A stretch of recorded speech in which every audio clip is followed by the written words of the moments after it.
কবর। এটা একটা কঠিন জায়গা। মানুষ মারা যাওয়ার পরে তিনটি জায়গা রয়েছে কঠিন থেকে কঠিনতম জায়গা। তিনটি জায়গা। নাম্বার 1 কবর। কবর যত কঠিন তার থেকে আরো বেশি কঠিন হলো কিয়ামত। কিয়ামত যত কঠিন তার থেকে আরো বেশি কঠিন হলো জাহান্নাম। অতএব এই তিনটি জায়গা অত্যন্ত কঠিন জায়গা, মারাত্মক জায়গা। কবর এমন একটা জায়গা যে মানুষ মারা যাওয়ার পরে মানুষ এত অসহায় হয়ে যায় যে ওখানে কোনো রকমের কোনো সাহায্যকারী কেউ থাকবে না, কোনো উপকার কারো কাছ থেকে কিচ্ছু পাবে না। এমন একটা অসহায় হয়ে যাবে যেখানে মারা যাওয়ার পরে আর কোনো উপায় থাকবে না, যা কিছু করার মৃত্যুর আগে করতে হবে। দুটি কাল আছে, একটা ইহকাল আর একটা পরকাল। এই দুটি কালের মধ্যে 6টা দেশ রয়েছে, 6টা জগৎ। নাম্বার 1 আলামে আরওয়া, নাম্বার 2 আলামে আজসাম, নাম্বার 3 আলামে দুনিয়া যেটা আমরা বাস করছি। আর মারা যাওয়ার পরে আরো 3টি দেশ রয়েছে। নাম্বার 1 আলামে বারজাখ, নাম্বার 2 আলামে ইয়াউমুল কিয়ামা, নাম্বার 3 আলামে ইয়াউমুল আখিরাত। এই টোটাল 6টা দেশ আছে। এই 6টা দেশের মধ্যে এই মাঝে একটা বর্ডার আছে, বর্ডার। এই বর্ডারটা ক্রস করতে হবে। বর্ডারটা ক্রস না করলে এক জগৎ থেকে আরেকটা জগৎ আপনি যেতে পারবেন না। ইহকাল থেকে পরকাল যেতে গেলে মাঝে বর্ডারটা ক্রস করতে, বর্ডারটা কি মত নামক একটা বর্ডার মাঝে আছে। এই মৃত্যু যতক্ষণ না হবে পরকালের যে বিষয়গুলো রয়েছে ওগুলো আপনি বুঝতে পারবেন না, জানতে পারবেন না, দেখতে পারবেন না। যেমন মারা যাওয়ার পরে কবর, কিয়ামত, জান্নাত, জাহান্নাম, পুলসিরাত, আপনার এই যে সমস্ত জায়গাগুলো রয়েছে এগুলো জানতে হলে, দেখতে হলে মারা যাওয়ার পর, মারা যাওয়ার আগে আপনি জানতে পারবেন না। অতএব এই যে 6টা দেশ রয়েছে, বাংলাতে বলি 1 নম্বর আত্মা জগৎ। 1 নম্বরে কি? আত্মা জগৎ। আচ্ছা জানেন যে আপনার জন্মের মানে পৃথিবীর জন্মের 50,000 পূর্বে আপনার ভাগ্য লেখা হয়েছে। আপনি যে আজকে জুম্মার মসজিদে আসবেন, এমুক জায়গাতে বসবেন, এটা লেখা হয়েছে কতদিন আগে? পৃথিবীটা সৃষ্টি হওয়ার 50,000 বছর পূর্বে এটা লেখা হয়েছে। ওদের একটা ছিল আত্মা জগৎ, যেটা আল্লাহর রহমত নামক পেটে আপনি ছিলেন। নাম্বার 2 আপনি আর একটা জায়গাতে ছিলেন, যে জায়গাটার নাম হলো আলামে আজসাম, মায়ের পেট। ওখানে কিছুদিন ছিলেন। তারপরে ওখান থেকে চলে আসার পরে পৃথিবী আলামে ইয়াউমুদ দুনিয়া, এই দুনিয়াতে কিছুদিন ছিলেন। এখান থেকে যাওয়ার পরে কোথায় যাবেন? বারজাখ, যেটাকে কবর বলা হচ্ছে। এখান থেকে ট্রান্সফার হয়ে কবরে চলে যেতে হবে। কবরের পরে কিয়ামতে যাবেন। ওখানে বিচার ফায়সালা হবে। ওখানে দল আছে, ওখানে পার্টি আছে, গ্রুপ আছে। কিন্তু কবর এমন একটা জায়গা, এখানে কোনো দল নেই, এখানে এটা সেকশন কিছু এখানে নেই, গ্রুপ বলতে কিছু নেই। যেমন আচ্ছা কিয়ামতের মাঠে যখন বিচার হবে, আচ্ছা বলুন, মানুষ যারা মারা গেছে কিয়ামতের মাঠে যখন উঠবে, সমস্ত মানুষ কি জাহান্নামে যাবে? যাবে না। আর সমস্ত মানুষ কি জান্নাতে যাবে? যাবে না। ওখানে গ্রুপ আছে, দল আছে।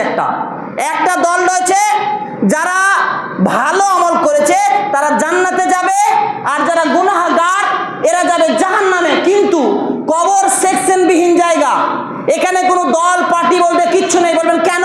কবর এমন একটা জায়গা, পৃথিবীতে হাজী সাহেবকেও কবরে দেওয়া হবে, ইমাম সাহেবকেও কবরে দেওয়া হবে, মুত্তাকি কবরে যাবে, একজন পরেজগার মহিলাও কবরে যাবে, একজন বেউসা মহিলা কবরে যাবে, একজন মদখোর কবরে যাবে, একজন জিনাখোর কবরে যাবে, একজন বেঈমান কবরে যাবে, একজন ডাকাত কবরে যাবে।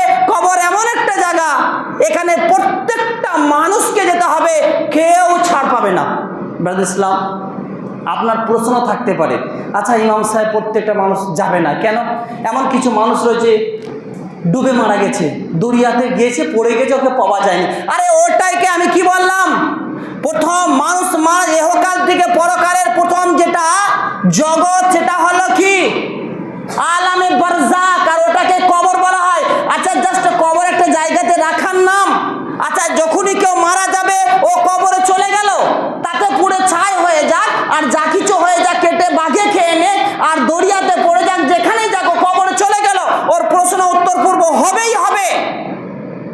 ইসলাম, তাহলে এই কবরটাকে বলা হয়েছে ইমিগ্রেশন, এটাকে কাউন্টার বলা হয়েছে, কাউন্টার স্টেশন।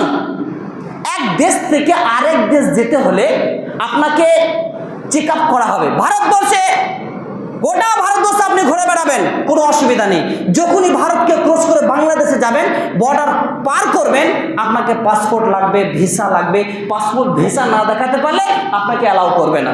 ইসলাম, আপনি ইহকাল থেকে যখন পরকালে যাবেন, পরকালের প্রথম ইমিগ্রেশন, প্রথম কাউন্টার, প্রথম স্টেশন হলো কবর।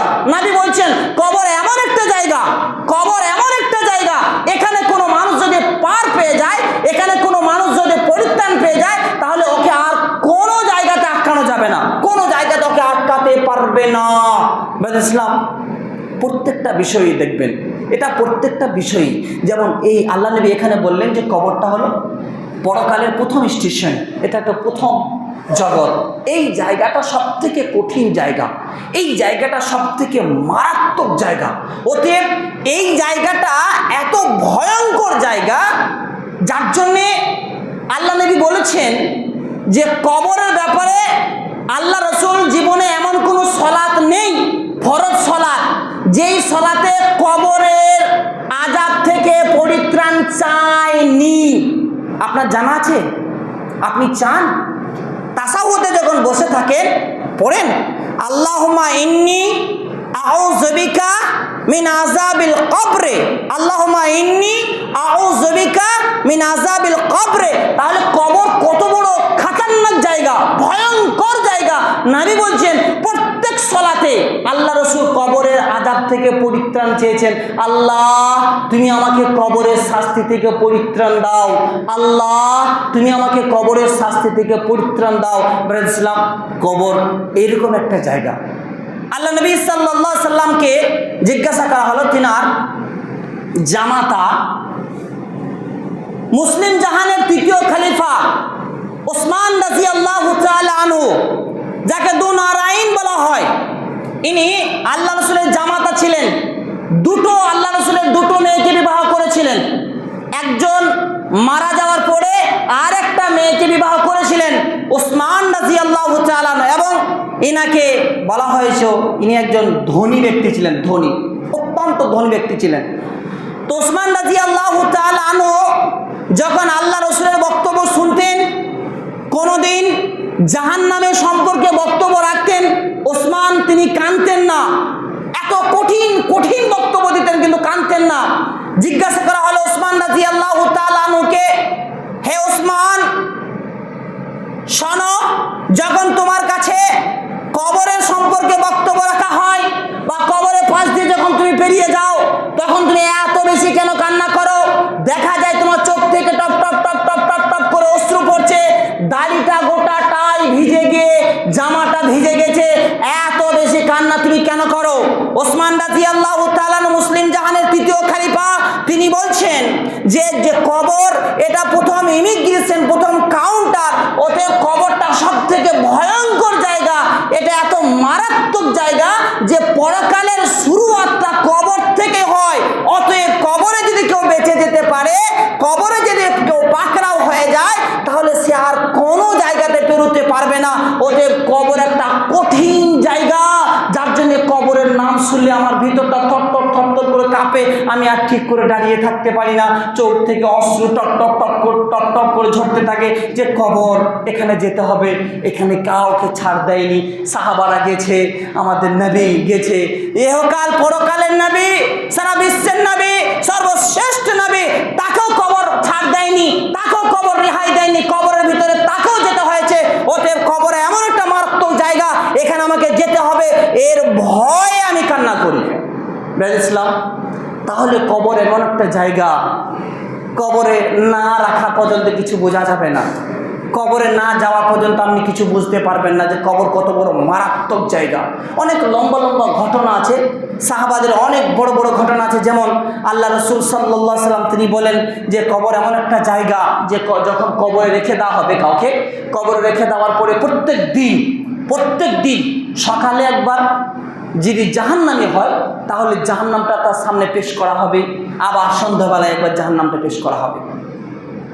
বারা ইবনে আযিব রাদিয়াল্লাহু তাআলা আনহু বর্ণিত আছে, তিনি বলেন আল্লাহ রাসূল সাল্লাল্লাহু আলাইহি ওয়াসাল্লাম তিনি বলেছেন, যখন কোনো মানুষ মারা যাবে, ইজা উজিয়াল কবর, যখন কোনো মানুষ মারা যাবে, মারা যাওয়ার পরে কবরে রেখে আসা হবে, কবরে রেখে আসার পরে সমস্ত মানুষ যখন ফিরে চলে আসবে, সঙ্গে সঙ্গে ওই ব্যক্তিটা যদি মুমিন হয়, একজন মুমিন ব্যক্তিকে কবরে রাখা হয়েছে, দুজন ফেরেশতা এসেছেন, মালা কানে, দুজন ফেরেশতা এসে ফায়াকুলানে, একসাথে দ্রুত কণ্ঠে এক সুরে প্রশ্ন করবেন, মান রব্বুকা, তোমার রবকে, মা দিনুকা, তোমার দিন কি, মান নবিউকা, তোমার নবীকে প্রশ্ন করা হবে। তখন কি বলবে মুমিন ব্যক্তি? উনি বলবেন রাব্বি আল্লাহ, আমার প্রভু আল্লাহ।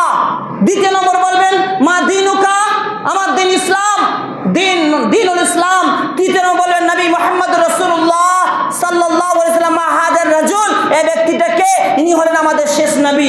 উত্তর দেওয়ার পরে ফেরেশতারা বলবেন, আচ্ছা তুমি এগুলো জানলে কি করে, তুমি এগুলো কি করে জানলে, কি করে বুঝতে পারলে?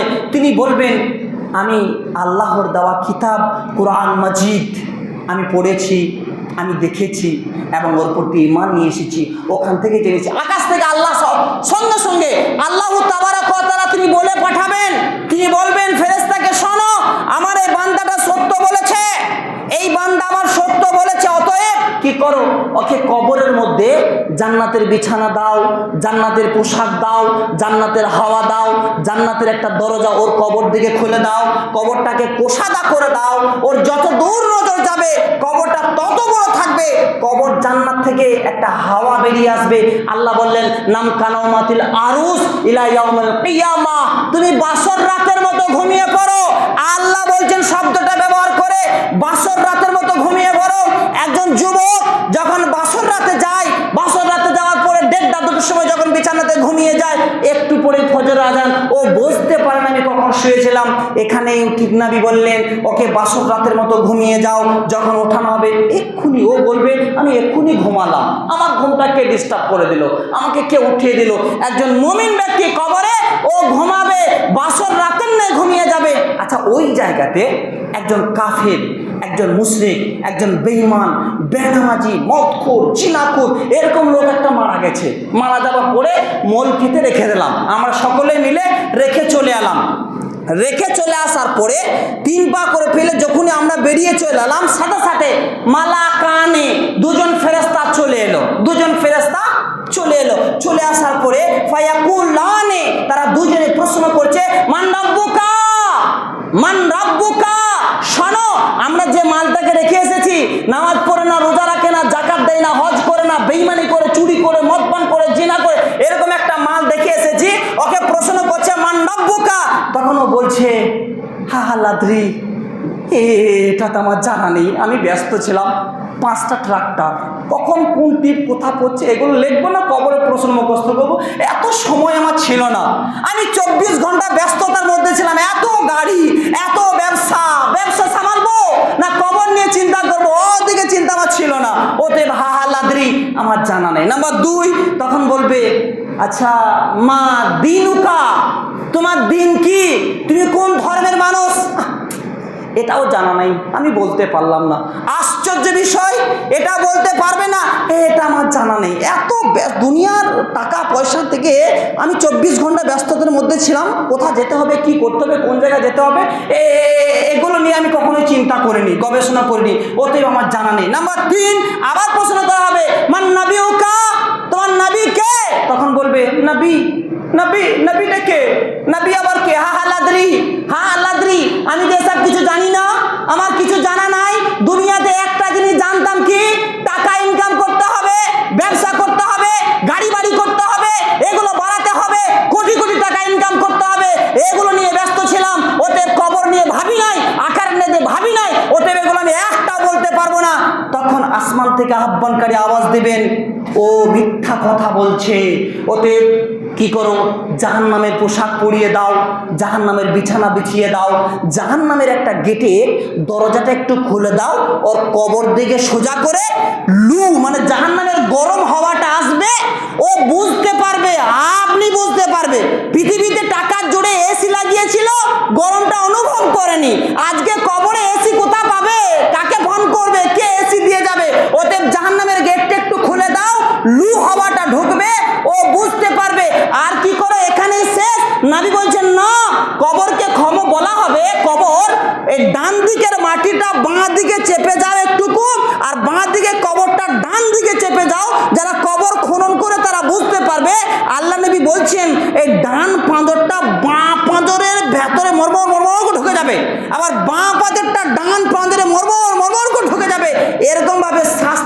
থাকবে কতদিন? নবী বলছেন যতদিন পর্যন্ত কিয়ামত না হবে। ইমানদার ব্যক্তি যে নামাজ পড়েছিল এখন ঘুমাচ্ছে, আর আপনি টাকা ইনকাম করেছিলেন, ব্যস্ত ছিলেন, নামাজ পড়তে পারেন নাই। আল্লাহ বলছেন লে মজা, এবার খা, দেখ একদিকে পাঁজর আরেকদিকে, আরেকদিকে পাঁজর আরেকদিকে। নবী বলছেন এখানে শেষ? বলছেন না, আরো আছে বাকি। কি? আল্লাহ নবী বলছেন একজন কালো একদম কুচ্ছি দেখতে খারাপ এরকম একটা ফেরেশতাকে নিয়ে আসা হবে। নিয়ে আসার পরে ফেরেশতাটা আসবে, ওর হাতে একটা হাতুড়ি হাম্বা দেওয়া হবে, আর ফেরেশতাটা দেখতে খুব কুৎসিত হবে। নাম্বার 2, ফেরেশতাটা কানা হবে। নাম্বার 3, ফেরেশতাটা বোবা হবে, বোবা, ও কানে শুনতে পাবে না। এরপরে একটা হাম্বা দেওয়া হবে, ওই হাম্বাটা দিয়ে একটা পাহাড়ের ওপরে যদি মারা হয় তাহলে পাহাড়টা ধুলি তো তুলার নেই, ধুলোর মতো হু করে উড়ে চলে যাবে, পাহাড় বলতে আর কিছু থাকবে না, এত ভারী, এত ওয়েট। ওই যে হাম্বারটা দিয়ে নবী বলছেন ওই যে মালটাকে মোল খেতে রেখে এসেছেন, নামাজ ফামাজ পড়ে নাই, রোজা ফোজা রাখে নাই, জাকাত ফাকাত দেয়নি, ওই মালটাকে নবী বলছেন ওই ফেরেশতাটা একটা হাম্বার নিয়ে ওকে মারছে বম করে বাড়ি। এক বাড়ি যখন মারবে ও সমস্ত কিছু ধুলো হয়ে যাবে, আর কিচ্ছু থাকবে না, এত জোরে চিৎকার করবে। রঘুনাথপুরে শুকুরে গরু, ছাগল, হাঁস, মুরগি, ইন্দু, ছুঁচু, বিড়াল যা আছে সবাই শুনতে পাবে, মানুষ এরা পাবে না। যদি এরা পেত, এরা মসজিদে ঢুক থেকে মসজিদ থেকে আর বেরোতো না। বেরাজ ইসলাম অনেক লম্বা চওড়া ঘটনা। যাই হোক, এই যে নবী বললেন যারা মারা যাবে আমরা যখন কবরে রেখে আসবো এরকম একটা পরিস্থিতি হবে, যারা নামাজ পড়বে না, যারা প্রশ্নের উত্তর দিতে পারবে না, এই শাস্তিটা হাম্বার করে বাড়ি চলবে কতদিন? যতদিন পর্যন্ত কিয়ামত না হবে ততদিন পর্যন্ত শাস্তিটা চলতে থাকবে। বিরাদ ইসলাম, সর্বশেষে আল্লাহকে বলি, আল্লাহ তুমি আমাদেরকে এই কবরের ভয়টা অন্তরে ভরে দাও।